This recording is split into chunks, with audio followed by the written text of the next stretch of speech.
Hello students, good morning to all of you. Welcome to the YouTube channel of Fusion classes. तो चलिए chemical bonding के third lecture की ओर move करते हैं और आज का जो हम लोग का टॉपिक रहेगा वो है रेडियस रेशियो रूल और क्लोज पैकिंग। तो सबसे पहला इंपॉर्टेंट चीज है what is radius ratio rule. अब इसके लिए मैं एक चीज आप लोगों को दिखाता हूं। एक सिंपल सा स्ट्रक्चर है, जैसे मान लेते हैं ये एक स्ट्रक्चर है, बॉल्स आपस में ज्वाइंट है, 4 बॉल्स आपस में ज्वाइंट है, एक टेट्राहाइड्रल स्ट्रक्चर है। अब देखो इस सबके बीच में एक वैकेंट स्पेस है ना, खाली स्पेस है। अगर हम बोले एक ऐसा स्फीयर हो छोटा सा जो इस वैकेंट स्पेस, ये जो खाली स्पेस के अंदर परफेक्टली फिल हो जाए, तो तुम लोगों को लगे ये तो काफी डिफिकल्ट है। ऑब्वियस सी बात है, डिफिकल्ट है भी। क्यों? क्योंकि इसी टाइप का, भाई हमको तो ये भी नहीं पता अंदर बॉल को घुसा के देखेंगे कैसे, एटम को इससे अंदर, ये मान लेते हैं एटम है तो अंदर कैसे एटम को फिक्स करेगी पता चलेगा। तो उसी चीज को बताने के लिए आयनिक कंपाउंड में ये रूल आया जिसका नाम है रेडियस रेशियो रूल। ठीक है, ये होता क्या है रूल, चलो देखते हैं। For the stability of an ionic compound the cation must be surrounded by maximum number of anion and vice versa। मतलब किसी भी अगर आयनिक कंपाउंड का स्टेबिलिटी हम लोग चेक करेंगे तो हम लोग कोशिश क्या करते हैं कि एक कैटायन या एक एनायन अपने maximum number of opposite charge से घिरा हुआ रहे, है ना। जितना ज्यादा घिरा हुआ रहेगा उतना ज्यादा स्टेबिलिटी होगा। Therefore greater electrostatic force of attraction between the ions. ठीक है, तो रेडियस रेशियो क्या है? Radius of cation upon radius of anion, इसी को बोलते हैं हम लोग रेडियस रेशियो। और इस रूल के अकॉर्डिंग क्या है कि जितना ज्यादा ये रेडियस रेशियो होगा, है ना, the coordination number of cation increases as the radius ratio increases. मतलब जितना ज्यादा ये रेशियो इंक्रीज होगा उतना ज्यादा कोऑर्डिनेशन नंबर भी बढ़ेगा। यही रूल को बोलते हैं हम लोग radius ratio rule. I hope coordination number अब सबको समझ में शायद नहीं आया होगा। तो जैसे मान लो यहां पे एक अंदर एक एटम फिक्स किया, 4 है ना बॉल्स, 4 बॉल्स है, अंदर एक एटम फिक्स किए, तो वो एटम 4 के कांटेक्ट में रहेगा ना, उसी को हम लोग बोलते हैं कोऑर्डिनेशन नंबर। क्लियर है? तो देखो जरा ध्यान देना। तो यही चीज मैंने यहां पे लिखा है, the coordination number of cation increases. मतलब कोऑर्डिनेशन नंबर मतलब ये कैटायन के बगल में कितना एनायंस है, increases as the radius ratio increases and vice versa। That is, as radius ratio increases, coordination number increases। समझ में आई बात? वही चीज है, 2 बार लिखा गया है पर है वही चीज। अब जैसे मैं एक एग्जांपल के तौर पे, यहां पे 3 एग्जांपल है ना। अब ध्यान देना, यहां पे कैटायन है, यहां पे कैटायन है, यहां पे कैटायन है और ये सारा एनायन है। तो अगर हम बोले रेडियस ऑफ एनायन सबका सेम है, भाई एनायन सारे का रेडियस सेम है ना, सेम साइज के एनायन है, तो इसलिए रेडियस ऑफ एनायन कांस्टेंट है। जबकि रेडियस ऑफ कैटायन धीरे धीरे क्या हो रहा है, बढ़ रहा है। यहां पे देखो, उसके तुलना में यहां देखो, उसके तुलना में यहां देखो। ठीक, अगर कैटायन का रेडियस का बढ़ेगा और एनायन का सेम रहेगा तो ये रेशियो तो अपने आप इंक्रीज होगा ना। सिंपल सी बात है, अगर ये बढ़ रहा है, ये सेम है, तो ये बढ़ेगा तो मान ले 2 की जगह 3, 3 की जगह 4, 4 की जगह 5, 5 की जगह 6 और नीचे सिंपल 1 रह जाए, तो ऑब्वियस सी बात है कैलकुलेशन में वैल्यू बढ़ते जाएगा। तो वही चीज है, रेडियस रेशियो बढ़ेगा, ये साइन बढ़ने वाला है। अब उसके बाद देखो कोऑर्डिनेशन नंबर। कोऑर्डिनेशन नंबर क्या होगा? यहां पे कितना है? 5, 1 2 3 4 5, एक कैटायन 5 से गिरा हुआ है, यहां पे 6 हो गया, यहां पे 7 हो गया। तो जैसे इधर से इधर जा रहे हैं, कोऑर्डिनेशन नंबर भी क्या हो रहा है? बढ़ रहा है। समझ में आई बात? और कोऑर्डिनेशन नंबर अगर बढ़ेगा तो क्रिस्टल का भी स्टेबिलिटी क्या होगा? बढ़ेगा। क्लियर? सिंपल सी बात है, वही चीज तो मैंने पढ़ाया। The coordination number of cation increases as the radius ratio increases and vice versa. और जितना ज्यादा कोऑर्डिनेशन नंबर होगा, स्टेबिलिटी ऑफ आयनिक क्रिस्टल उतना ज्यादा होगा। क्लियर है? तो तुमको लगेगा सर इससे हमको क्या पता चल रहा है कि क्या होगा, कैसे हम पता चलेगा कि एनायन का रेडियस कितना, कैटायन का रेडियस कितना होगा? चलो देखो ध्यान देना। Radius ratio helps to determine the coordination number and geometry of ionic crystal. अब मान लो किसी का रेडियस रेशियो दिया हुआ है, ध्यान देना, इससे भी तुम थोड़ा सा ध्यान सकते हो। ध्यान देना, अगर मान लो किसी का रेडियस रेशियो दिया हुआ है, ठीक है, और R माइनस एनाइन का चूंकि कांस्टेंट है, हम लोग एनाइन को क्या ले रहे हैं, कांस्टेंट ले रहे हैं, तो क्या कैटाइन का रेडियस नहीं निकल सकता है? एकदम निकल सकता है। और अगर निकल जाएगा तो हम आराम से इसमें क्या कर सकते हैं, उस साइज के कैटाइन को फिक्स कर सकते हैं ना। तो जैसे ये ज्योमेट्री कैसा है, टेट्राइडल, तो टेट्राइडल ज्योमेट्री में ध्यान देना, देखो, अगर मान लो radius ratio R plus upon R minus is less than 0.155, अगर 0.155 से कम हुआ रेडियस रेशियो, तो उसका कोऑर्डिनेशन नंबर कितना होगा, 2। ज्योमेट्री क्या होगा, लीनियर, मतलब उस केस में एक एटम को 2 एटम घेरे रखेगा। साइज का मतलब कि शेप या ज्योमेट्री कैसा होगा, लीनियर।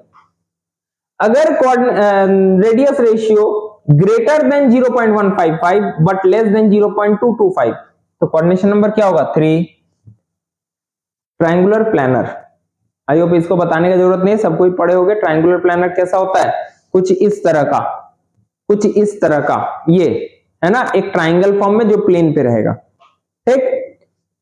उसके बाद अगर 0.225 से 0.414 के बीच हुआ तो कोऑर्डिनेशन नंबर 4, टेट्राइडल, ठीक है, टेट्राइडल। आई होप सबको अभी दिखाएं जस्ट।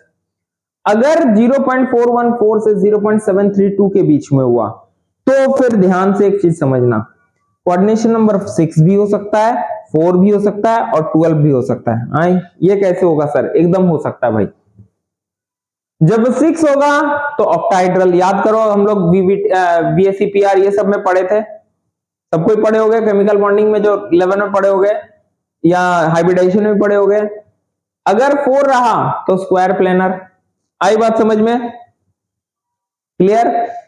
अगर 12 रहा तो FCC, face centred cubic lattice, ठीक है। अगर 0.732 से 0.999 इस बीच में रहा तो क्यूबिक होगा, क्यूबिक होगा और 8 होगा इसका कोऑर्डिनेशन नंबर। आई होप सबको क्लियर है। क्यूबिक क्यों बोलते हैं, क्योंकि एक क्यूब होगा, क्यूब एक्चुअली अभी नहीं है एट प्रेजेंट, नहीं तो मैं दिखाई देता।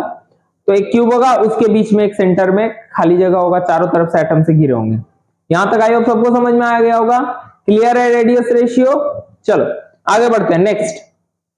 अब आते हैं पैकिंग इन आयनिक क्रिस्टल। सबसे पहला बात, what do you mean by packing, क्या होता है पैकिंग। तो देखो, अगर हम किसी का पैकिंग, घूमने जाते होगे सब कोई, तो लगेज पैक करते होगे ना, तो जब तुम घूमने जाते होगे तुम क्या कंसीडर करते हो, लगेज जितना कम से कम हो, है ना। जितना लगेज कम होगा, ऑब्वियसली घूमने में मजा उतना आएगा, पता नहीं तो आधा टाइम तो लगेजे में चल गया, लगेज, अरे कहीं देखो मेरा बैगवा गायब नहीं हो गया ना, मेरा ये नहीं हुआ, मेरा वो नहीं हुआ, समझ में आ रही होगी बात। तो उसी तरह पैकिंग क्या होता है कि जब भी कोई क्रिस्टल में एटम्स को पैक करते हैं तो हम लोग का कोशिश क्या रहता है, वो जो पैकिंग है ना बहुत अच्छे तरीके से हो, ताकि ज्यादा से ज्यादा नंबर ऑफ एटम्स पैक हो सके। इसी को बोलते हैं हम लोग क्लोज पैकिंग। क्या बोलते हैं, क्लोज पैकिंग। चलो, in the formation of ionic crystal the constituent ions should be closely packed together. The close pack arrangement is that in which maximum available space, ध्यान देना, is occupied leaving minimum vacant space, ठीक है। This corresponds to a state of maximum possible density. अब obvious सी बात है, कम area में ज्यादा pack करेंगे तो डेंसिटी क्या होगा, ज्यादा होगा। The closer the packing, the greater is the stability of ionic crystal. क्योंकि ज्यादा से ज्यादा, अगर मान लो एक कैटायन को ज्यादा से ज्यादा पैक करके एनायन से घेरेंगे तो उसका स्टेबिलिटी अपने आप बढ़ेगा। अभी जैसे रेडियस रेशियो रूल में भी देखे थे, during the packing of ion some vacant space are present. मतलब जब हम पैकिंग करेंगे तो 100% तो नहीं हो सकता है ना, कुछ तो खाली बचेगा, उसको हम नाम देते हैं वॉइड। क्या नाम देते हैं, VOID, वॉइड, ठीक है, is present in the crystal known as void, clear. In ionic crystal generally size of anion is greater than cation, ठीक है, size of anion generally क्या होता है, बड़ा होता है cation से। Hence cations generally occupy the void। अब void तो छोटा होता है ना, इसीलिए cations जो होते हैं generally void को occupy करते हैं, ठीक है। अब देखो, क्लोज पैकिंग जो होता है ना, 3 टाइप के होते हैं, क्या क्या, 1 dimensional close packing, 2 dimensional close packing और 3 डायमेंशनल क्लोज पैकिंग। अब एक चीज सबको समझना, ये बेसिकली पार्ट सॉलिड स्टेट का है, जिसमें मतलब जो कि तुम्हारा क्लास 12 में पढ़ना रहता था, पर लास्ट 1 या 2 सेशन से उस चैप्टर को हटा दिया है, जिसके कारण बहुत कोई बच्चे इस चैप्टर को कुछ जानते नहीं तो सॉलिड स्टेट बहुत ही एक इंटरेस्टिंग चैप्टर हुआ करता था क्लास 12 में, ठीक है, उसी का ये एक पार्ट है। पर आई होप सबको समझ में ये चीज आ गया होगा। तो पैकिंग आई होप सबको समझ में आ गया कि पैकिंग किसको बोलते हैं, और 3 डायमेंशनल होता है 1D 2D 3D। तो सबसे पहले हम लोग आते हैं 1 डायमेंशनल क्लोज पैकिंग। क्या होता है 1 dimensional close packing? There is only one way, जैसे छोड़ो उतना डिटेल में हम इसमें इसी से समझा दे रहे हैं, ठीक है, पर रिटन के समय तुमको सारा चीज लिखना पड़ेगा। जैसे ये मेरा 1D है, 3D होता है ना, 3 डायमेंशन होता है, ठीक है। तो ये सारा किस में है, एक ही डायमेंशन में है, चाहे वो x ले लो, y ले लो, z ले लो, 1D में है, समझ में आ रही होगी बात। तो इसीलिए हम लोग बेसिकली इसको बोल रहे हैं 1D क्लोज पैकिंग। अब देखो 1D क्लोज पैकिंग क्या है, एक लीनियर मोड में सारे एटम्स एक दूसरे से जुड़े हुए हैं। अब इसमें जो एक एटम है, मान लेते हैं इस एटम को, ये वाले को, कितने एटम घेरे हुए हैं, नियरेस्ट 1 2, मतलब इसका कोऑर्डिनेशन नंबर क्या होगा, 2 होगा। यही मैंने यहां लिखा है, there is only one way of arranging spheres in 1 dimensional close packing in which the spheres are placed in a horizontal row touching each other, मतलब horizontal row में जिसमें एक दूसरे को टच करके है, ठीक है। as per arrangement in 1 dimensional close packing each sphere is in contact with 2 of its neighbors, मतलब एक sphere जो है 2 के कांटेक्ट में रहेगा। the number of nearest neighbors of a particle is called its coordination number, जितना nearest neighbour मतलब सबसे क्लोज जो नेबर्स होंगे उसको हम लोग बोलेंगे क्या, कोऑर्डिनेशन नंबर। तो एक के बगल में 2 है, अब ये मत कोई पूछ देना कि सर इसके बगल में तो 1 है, तो बाबू ये पार्ट ऑफ क्रिस्टल है, इस तरह इधर भी चलते जाएगा और इसके इधर भी चलते जाएगा, ठीक है। इसलिए 1D क्लोज पैकिंग में कोऑर्डिनेशन नंबर कितना होता है, 2। अब सबको यहां तक क्लियर है, किसी को कोई डाउट? चलो तो मूव करते हैं नेक्स्ट वाले में। अब है 2D। 2 डायमेंशन में क्या होगा, अब ध्यान देना, 2 डायमेंशन में 2 डायमेंशन आएगा सर, 2 डायमेंशन होता मतलब 2 डायमेंशन होता है, एक ये 2 डायमेंशन आएगा, मतलब अब एक प्लेन पे बात आएगा, प्लेन, एरोप्लेन नहीं, ये जैसे ये बोर्ड है एक प्लेन है ना। चलो 2-dimensional close packed structures can be generated by placing the rows of close packed structure, ठीक है। वो जो रो है ना, जैसे 1D में एक रो है 1D में अभी दिखाए थे, अभी एक रो था, उसी तरह हम 2 रोज लेंगे और उसको सेट करेंगे, उसी पे डिपेंड करेगा 2D क्लोज पैकिंग, क्लियर। चलो, और इसको सजाने का 2 तरीका है, ठीक है। वो जो 2D है ना, 2D क्लोज पैकिंग को 2 तरह से सजा सकते हैं, एक स्क्वायर क्लोज पैकिंग और दूसरा 2D हेक्सागोनल क्लोज पैकिंग। तो चलो सबसे पहले आते हैं स्क्वायर क्लोज पैकिंग। अब ध्यान से समझना स्क्वायर क्लोज पैकिंग क्या होता है। The second row may be placed in contact with the first one such that the spheres of the second row are exactly above those of the first row। मान लो ये मेरा एक रो है, ये मेरा दूसरा रो है, तीसरा रो है, पर इसमें क्या होगा, रो एक के नीचे दूसरा रहेगा, एकदम नीचे पैरेलल में रहेगा। ये नहीं कि इस रो को लेके बीच में ला दिए तो बीच लाएंगे तो फिर अलग हो जाएगा, ठीक है। इसीलिए इन सब ये जो वॉइड्स है ना, ये जो खाली जगह है इसको बोलते हैं वॉइड। अभी बताए थे जो खाली वैकेंट स्पेस होते हैं उसको क्या बोलते हैं, वॉइड्स, क्लियर। अच्छा, अब इसमें कोऑर्डिनेशन नंबर कितना होगा, तो सिंपल सा बात है, देखो एक एटम को लिए तो ये कितने एटम से कांटेक्ट में, 4, 1 2 3 4। In this arrangement, each sphere is in contact with 4 of its neighbors. Thus, the coordination number in square close packing is 4. Clear? I hope सबको समझ में आ गया। If the centers of the 4 intermediate neighboring spheres are joined, a square is formed. Hence, this packing is called square close packing. मान लो ये चारों का centre को join कर देंगे तो देखो एक स्क्वायर बन रहा है ना, स्क्वायर बन रहा है, इसीलिए इसको बोलते हैं square close packing. Clear? The packing arrangement कैसा है, तो हर लेयर एक जैसा है। अगर इस लेयर को ए देंगे तो ये भी ए जैसा है। मान लीजिए एक लेयर है ए, तो ये भी तो ऊपर वाले का जैसा, ये भी उसके जैसा, ये भी, तो इसीलिए अरेंजमेंट कैसा ए ए ए ए ए ए ऐसे चलते जाएगा। ठीक, अब इसका पैकिंग इफिशियंसी, पैकिंग इफिशियंसी क्या होता है कि टोटल स्पेस को, स्पेस अगर है उसमें से कितना पैक हुआ है, परसेंटेज स्पेस पैक्ड। ठीक, तो इसी को बोलते हैं packing efficiency. The packing efficiency of square close packing is 78.6% approx रहता है। ठीक है, तो खाली कितना बचा, 21.4%।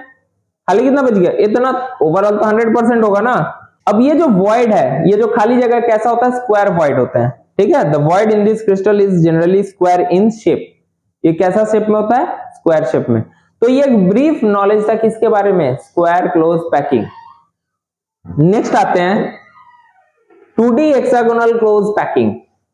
अब ये 2D हेक्सागोनल क्लोज पैकिंग क्या है भाई, तो ध्यान दें, पहला लेयर जैसा था वैसा ही लिए, बट सेकेंड लेयर देखो पहले इसके नीचे था पर अब नहीं है, ये इन दोनों के बीच से स्टार्ट हो रहा है। ये जो पहला दो बॉल्स है ना उसके बीच से, तो ध्यान देना, समझ में आई बात। तो अगर हम उसको ए लेते हैं तो ये बी हो जाएगा, फिर ये ए, फिर बी, इस तरह से A B A B A B arrangement चलेगा। अब इसका अगर कोऑर्डिनेशन नंबर देखेंगे कितना होगा भाई, तो एक 6 गो मिलके एगो घिरा हुआ, तो कोऑर्डिनेशन नंबर 6। अच्छा, अगर 6 के सेंटर्स को जोड़ेंगे तो हेक्सागोन बनेगा, इसीलिए इसको क्या बोलेंगे, hexagonal close packing, 2D hexagonal close packing. ठीक है, चलो अब एक चीज और यहाँ पे दिखा दे, बाद में हम सारा पॉइंट एक एक बार करके डिक्टेट कर देंगे, पर पहले समझ लेते हैं।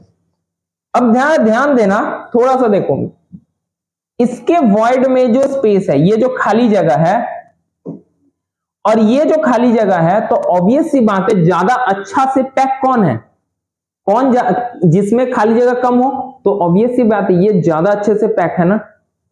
समझ में आई बात, इसीलिए इसका पैकिंग फ्रैक्शन कितना है, सॉरी पैकिंग इफिशियंसी 90.8, और जबकि वॉइड कितना है 9.2 के आसपास, 9.2 के आसपास है। समझ में आई बात। चलो अच्छा, वॉइड किस शेप का है, ट्राइंगुलर। ध्यान देना, वहां स्क्वायर था, यहां क्या हो गया, ट्राइंगुलर। तो अब मैं क्या करूं, सारे पॉइंट्स को एक एक बार करके मैं पढ़ दे रहा हूं। द सेकेंड रो में be placed above the first one in A staggered manner such that the spheres fit in the depression of the first two। इन दोनों का जो डिप्रेशन, मतलब ये जो खाली जगह, उस पे नेक्स्ट रो स्टार्ट है। Each sphere is in contact with 6 of its neighbors, thus coordination number कितना होगा, 6।